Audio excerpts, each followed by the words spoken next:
పెంకమలాడేవారు, అమ్మా అహంకారులు.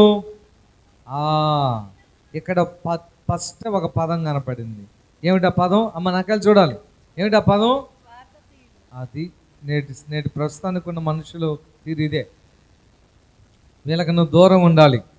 శ్యాంబాబుని మధ్యలో నేను పలకరించను, శ్యాంబాబుకు వందనాలు చెప్పను, శ్యాంబాబు ఏ ఉద్యోగం చేస్తారో నాకు పని లేదు, శ్యాంబాబు పిల్లలు ఏం చేస్తుందో పిల్లలు ఏం చేస్తారో నాకు తెలియదు.